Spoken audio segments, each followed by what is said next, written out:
way at the top of the list of things that I hear in so many different circumstances and situations, right? It's, I don't know. I don't have what I need. I need something else.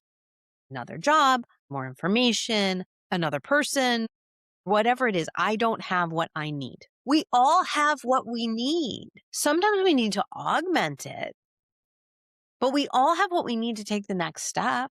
We wouldn't be able to take the next step if we didn't. It's that recognition. We can make a move. We can have the courage to make that change. And that doesn't mean we got it all figured out. We get in our own way all the time.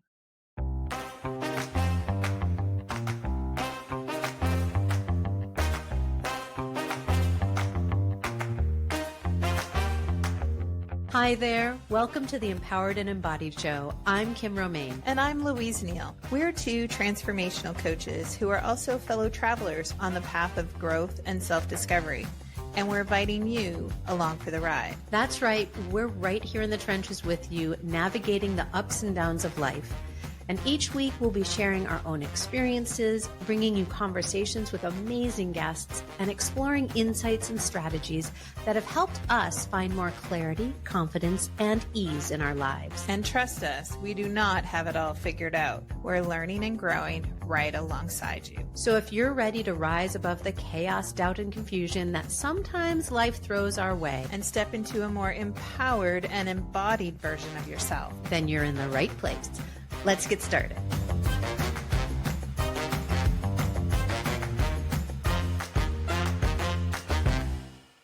Hello, everybody. Welcome back to another episode of the Empowered and Embodied Show. I'm Kim Romain, one of your co-hosts here, joined as always by the lovely and incomparable. It's me, I'm Louise. The other voice on the other end of this conversation. We were talking about some clients that each of us was working with in our own businesses before we hit record today. And it was so interesting getting to kind of the heart of the matter, because I think I know we have a tendency to be like, what's the big thing that we're talking about? What's the big thing? Because, right, there's some big things that we deal with personally, professionally, in our businesses, with our clients. Like, there's some big stuff that we work with. I mean, big stuff, life-changing stuff. And when we got down to it, it was like, no, it's really a simple little thing. But I think we don't talk about the simple things. I think we go to that place. In fact, I had somebody send me an email earlier today, and I was checking on how they were doing, and they were talking about simplifying, and that thinking about simplifying was getting them excited about what's next for them. But that comes to, like, we don't honor that simplification enough. Mm-hmm. Yeah. I don't know if if that's cosmic energy or what's going on.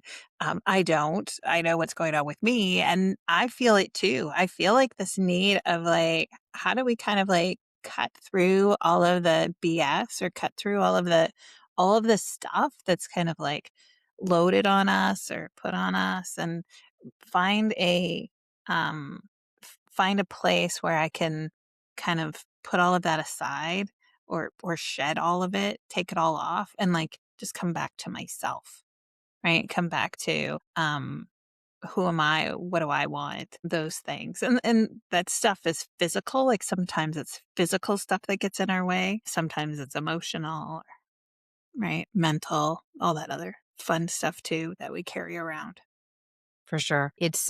Yes, there's cosmic reasons why we all feel similarly, or many of us feel similarly at any given time. And this goes to something else we've been talking about a lot lately, is it's really fucking loud.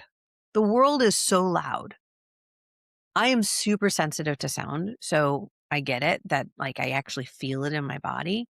But the world is loud. It is louder than it has been. It's a cacophony of sound that's, right, chaos. And whether it's on social media, in the news cycles, whether it's our inboxes, whether it's requests from people, just people trying to connect with each other, it just feels like everything is flooding in all at the same time. And that does something to our nervous systems. it feels like I need to breathe. And that's collective energy. That's not just, yes, it's indicated by movements of planets, whatever, but really the collective energy that we're feeling is that pressing in from a world that's too loud, too fast, not in support of us as human beings and our human experience. Is that what you've been feeling? Yeah, it's, as you're saying that, it's like, it's the tortoise and the hare Yeah. or rat race or whatever it is, right? And it's like there is an energy of like hurry up, let's go, right? Let's push and no matter what, let's just keep going. And I'm really feeling like some tortoise energy. I have been for a while. I post about it and I've talked about it on my Substack too. Is like how to slow down a little bit, how to take stock and how to come back to self before picking up and running again. It's like I want to make sure that I'm on the track I want to be on, and I'm, in the race I want to be in before I start running again. I feel this collective for myself, like I'm collecting some perspective. I'm filling my buckets or re-energizing, recharging, like whatever that is, so that I can move forward in a much different way, even if it's in the same direction. It's still a much different me using a much different energy than what I had been doing before. And I hear it too. I hear it in my clients as well, is that it's like there was this frantic, phonetic energy that brought them to a place where then they're like, "But I don't even want to be in this place." Or, "How do I know I want to be in this place? Because I don't know who I am because I've had all of this stuff going on." I think it is time to kind of just like peel that back a little bit so that we're more aligned when we're taking our next steps. Yeah, it is so deeply energetic that we can't not notice it. Now, some of us notice it and try and outrun it, right? And we're seeing that. I am seeing huge trends for people who used to be running at the front of the pack to be setting stuff down and saying, "Oh, I was wrong. You shouldn't try and keep up with me. Let's all just put everything down." I kind of find it a little funny. Yeah. Yeah.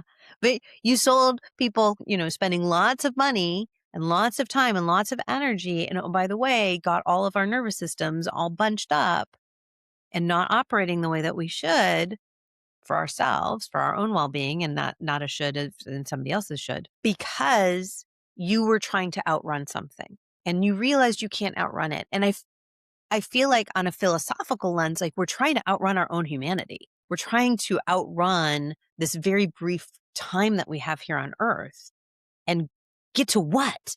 Like, where are we going so Sure, fast? absolutely. Absolutely. And it's so interesting because it's like it has nothing to do with the destination. This has nothing to do with the finish line, right? Like it has everything to do with the journey, with the moment, with the present, and who are we and who are we as, right, the racer, or who are we as the driver.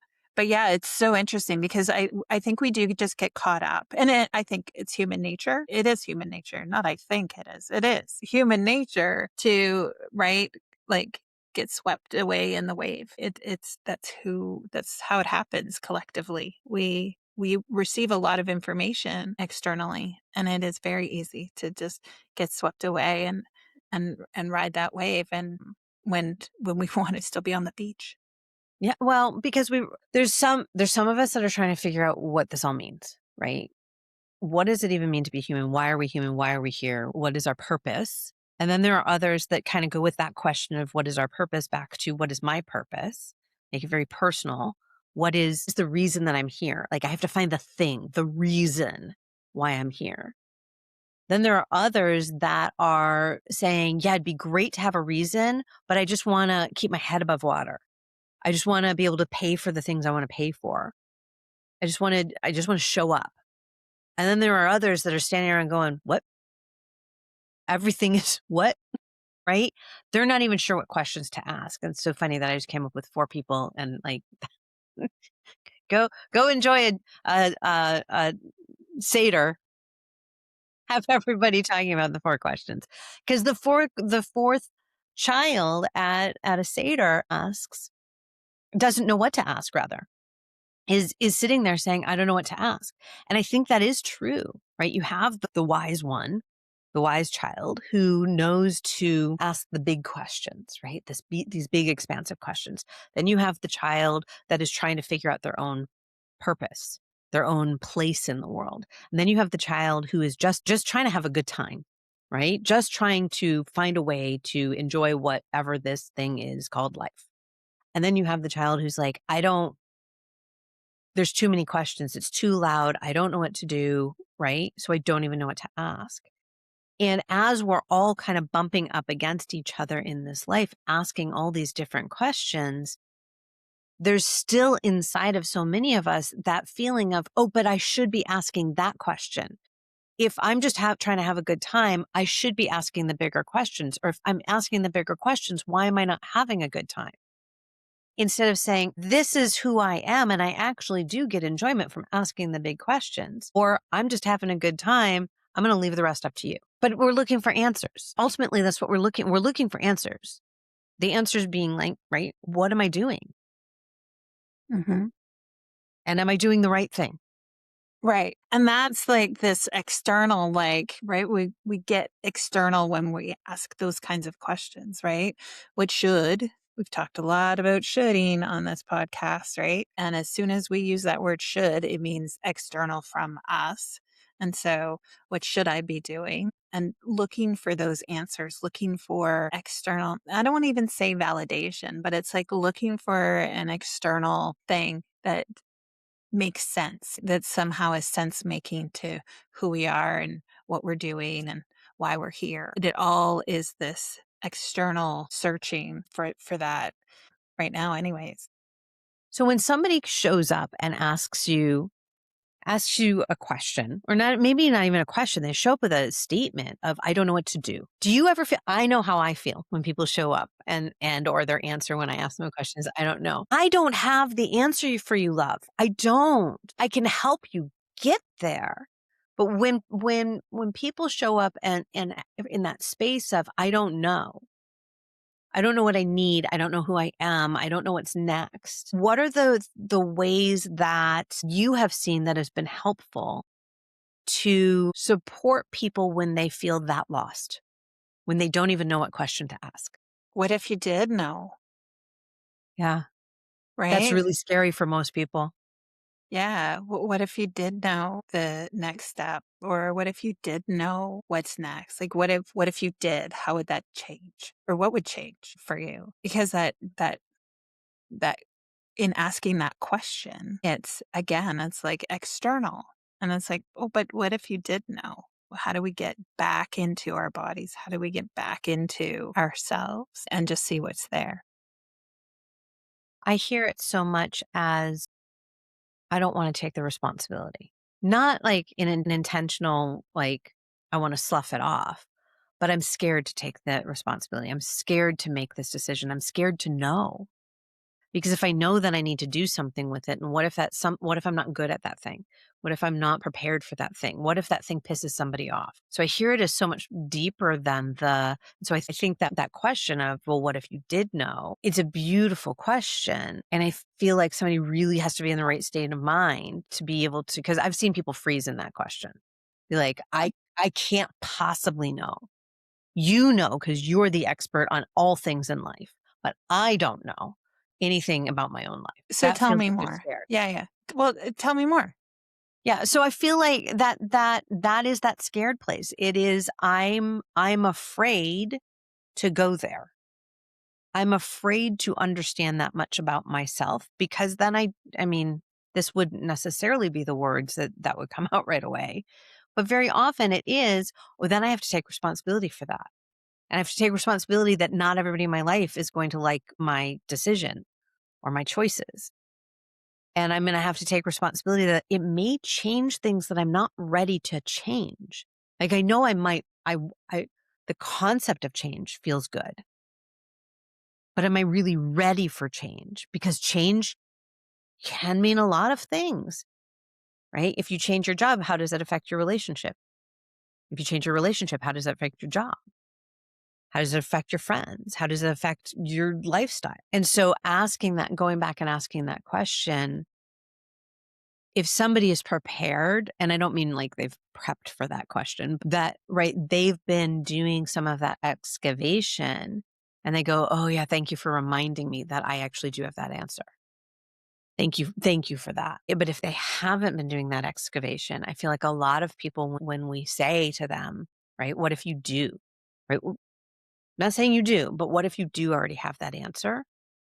I feel like that can be really scary because, well, if I do, then I could screw everything up. And if I do and I haven't done anything about it, what does that say about me? Well, what does it say about you? So it's so interesting because we do get into this place of um well, if I know I have to or I should do something about it, well, there's a should again. And so it is really interesting. You're talking about like, how do we crystal ball it? Right? Like, how do we just like, if I only knew the answers, if I only knew that, if I did change my job, how would it, right? How would it change my relationships or how would it change my life or how would it? We're trying so hard to just like crystal ball something, just look into the future and know all of the answers to all of the things. And I'm like, well, so it's we get stuck in that. We get mesmerized by the crystal ball because it's like, "Just tell me the future," right? And there is no crystal ball. There is no crystal ball. And that speaks volumes to me about that fear of responsibility. I mean, it can be really scary to accept who we are, to accept the world we live in. And I'm not saying acquiesce or agree with, but accept. And then take responsibility for our own lives. That can be really scary for a lot of people because that means it's up to them. Their part of the world is up to them versus you or I walking in and saying, "No, actually, you'd be a great sous chef." Right? Or, you know what I see in your future is 15 kids all surrounding you and lots of grandchildren. That's soothsaying that nobody can ever know because here's the kicker. You are only responsible for yourself. Well, we have responsibilities and commitments to other people. We're really only responsible for ourselves.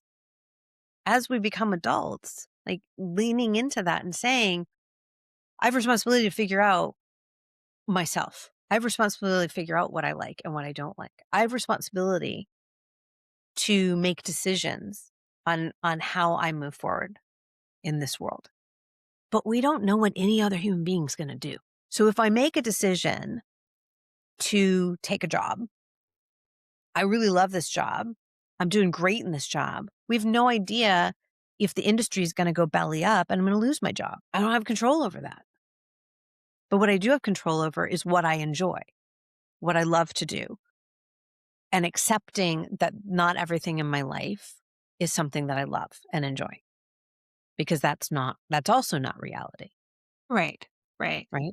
What's scary about responsibility for self? I think it's scary because we're really just a bunch of kids walking around in adult-sized bodies. And we don't have the owner's manual. We don't know what's right and what's wrong. We have our values that can help guide us, but we don't know, right? I mean, so example, right? When we moved here last summer, did we know for a fact that this was the right place to move, that this was the right house to rent, that this was the right neighborhood to be in? No, we took a chance. Are there some really wonderful things? Absolutely. Are there some things that are not so wonderful? Yep, you betcha. But we have to take responsibility for that. We can't say it's their responsibility for us choosing here and for us staying here and for us living here. But that responsibility is scary because you have to keep taking those steps without knowing what's next, without knowing the outcome. So it comes down to trust again. Like we talk about trust a lot. It comes down to trust. Do I trust myself enough to take responsibility? Do I trust that I have my own back? Right. I don't know. What do you think? Why do you think maybe you don't even think responsibility is scary, but why do you think people would think it's scary? Yeah, it's interesting. I feel like a lot of times it feels pretty lonely. Mhm. And that it's like, well, if I'm responsible for myself, I have to make these decisions on my own for myself. And I just don't, like you said, I don't have the information. I don't have the knowledge. I just can't.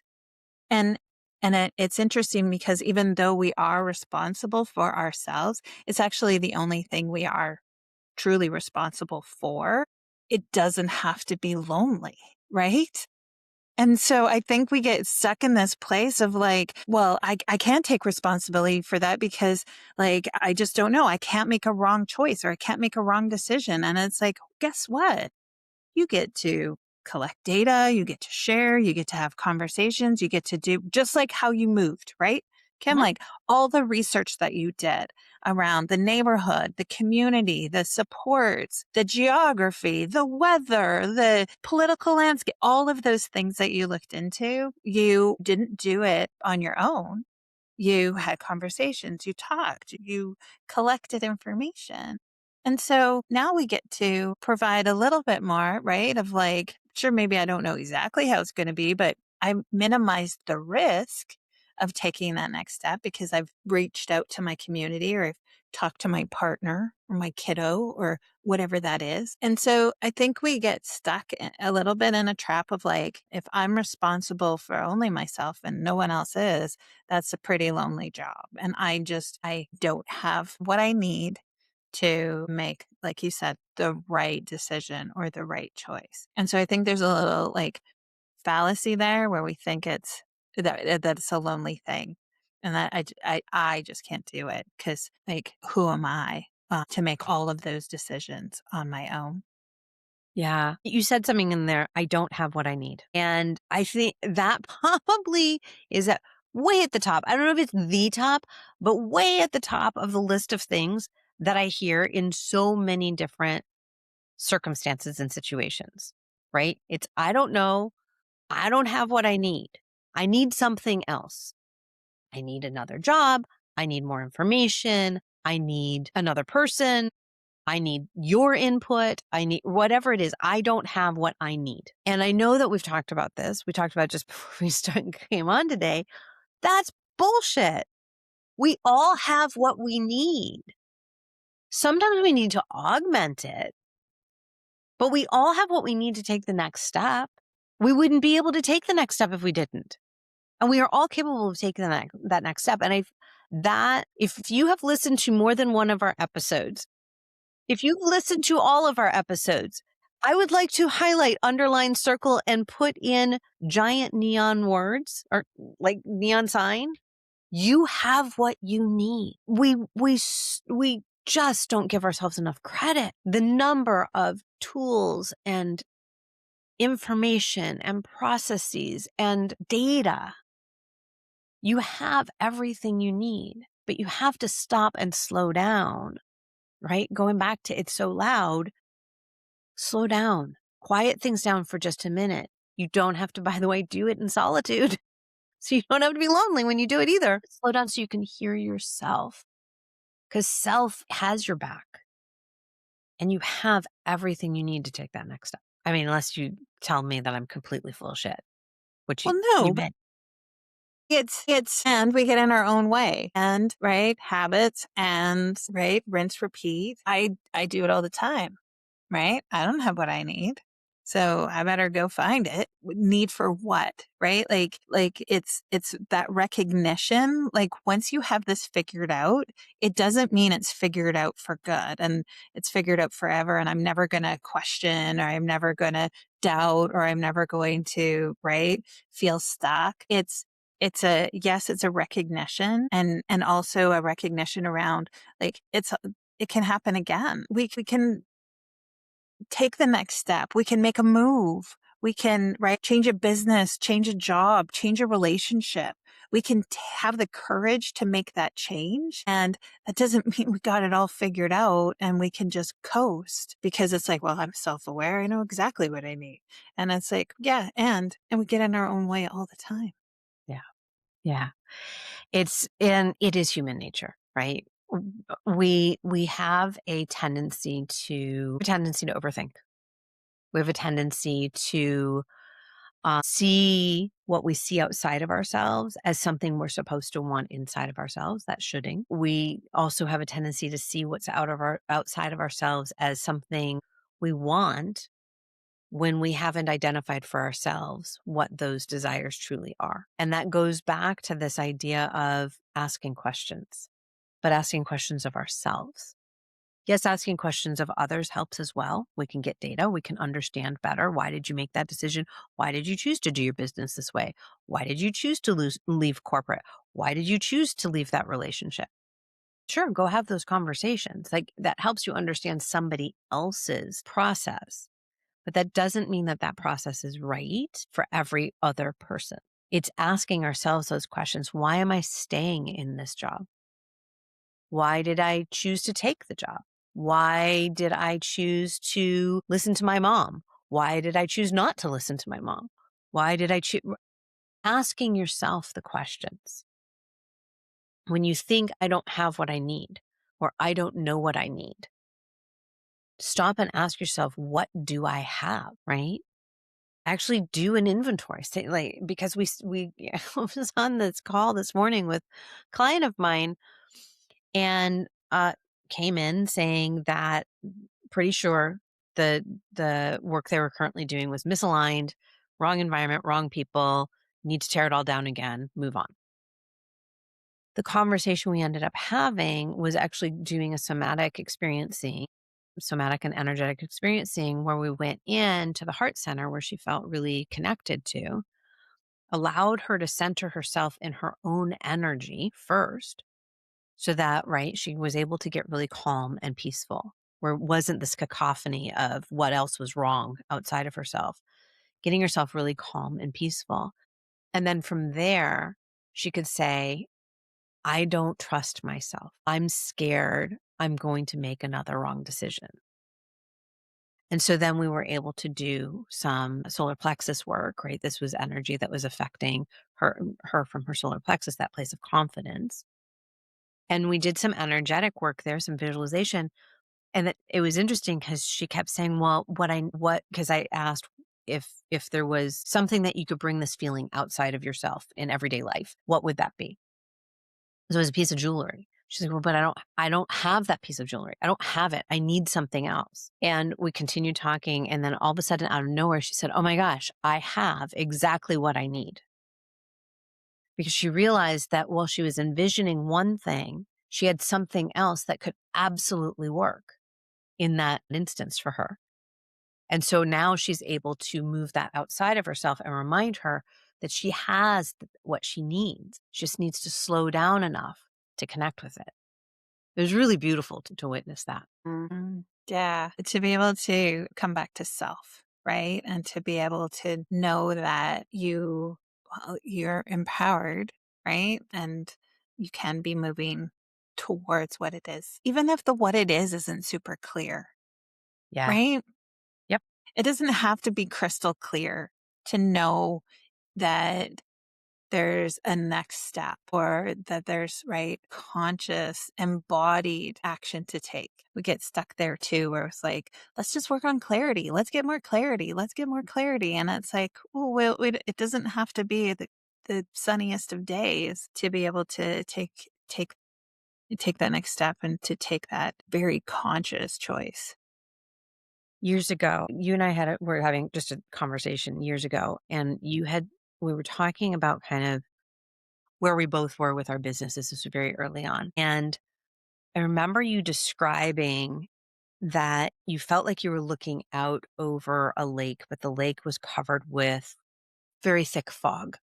And you knew there was an island in the middle of the lake, and you were trying to get to that island. But you were like, where's the boat? Where's the what? Like, how do I get there? And I remember you realizing that you could look down and you saw that there were just one step after another. And each step you took, it would clear the fog. And so you decided for yourself at that time that was like, I'm just going to take one step at a time right now because the fog isn't going anywhere, but that doesn't mean that I have to stand still. That stayed with me for all this time. Yeah. Yeah. It doesn't mean that I can that it's not clear enough. Right? We lose ourselves when we're looking, again, outwards, when we're looking towards something that we think should be there, right? Like that island in it should be there. I Mhm. know it's there. I think I've seen it. It's been foggy for a long time. I think it's still there. And it's like, right. And so we lose that. And we also, right? I love this metaphor because it's like, where's the boat? I got to find a boat. And it's like, ooh, guess what? If I look down, there's actually stepping stones that go into the water. Like I don't need the boat, but we get stuck on, right? But I've seen other people have a boat, like the boat's how we travel in water. And it's like, is it the only way we travel? And it's like, no, sometimes there's other things around too. And that's this slowing down. That's this coming back to self that we're talking about today is like, absolutely, right? Like we don't have to take our, we don't have to change our direction, right? We still know that we want to go somewhere, that we want to feel a certain way or, well, it's mostly feeling. We have a certain thing so that we can feel a certain way. We think it's stuff, but it's really feelings. And so, right, we get very fixated on that. But if we still know the direction, like there's so many different ways that we can take to get there. And it's not risky. We don't have to jump into the lake to know we can't swim, right? And that's like we just look down. I didn't even get wet, right? Right. They're stepping stones. Yeah. Yeah. Yeah. And that is what I think you mean when, and I know I mean when that question is asked, what if you did know, right? The belly of that question is, what else is possible? Where else can you look? You're only looking in this very narrow window. What if you broadened it and therefore you could see? And it's not see everything clearly, but see enough. What if you could just see enough? So yeah, let's highlight and circle and put some neon signs around some of the points from this conversation because there are several. I think we might want to make sure that people are walking away with. Yeah, and we talked about this last time too. Was this self-trust, right? This building of trust within ourselves that we have what we need to take the next step. We have what we need to take responsibility. We have what we need. That's the core of self, right? And that takes trust to believe that is true. So yeah, that's what I want to underline because it's a theme that I'm hearing outside with clients, but also here in our conversations too. For sure. Yeah. And I just want to go back to that place of just asking questions, right? Doesn't matter which of those children at the Passover Seder you are, whoever you are, whatever questions you have, even if you don't know what question to ask, just ask. Just ask. You can just ask a simple who, what, where, when, why. And it all starts there because asking and the asking self those questions starts to loosen up that feeling of, I don't know, I need to make a change, I need to move on from here, and starts to help us really take those steps that do keep us on the path that does feel so much more aligned and so much more ours. And it makes the responsibility feel so much less scary. Anything you want to put out into the world? Be kind to each other. Like that's what I want to put into the world. Yes, there's things going on. You can find them on our websites. But be kind to each other. Be kind to yourself. Yeah. Give yourself a hug every now and then, please. Yeah. I have so much gratitude for you. Thank you, Kim. Likewise. Likewise. And thank you, dear listener, for tuning in to another episode. Thanks, everyone. Bye for now.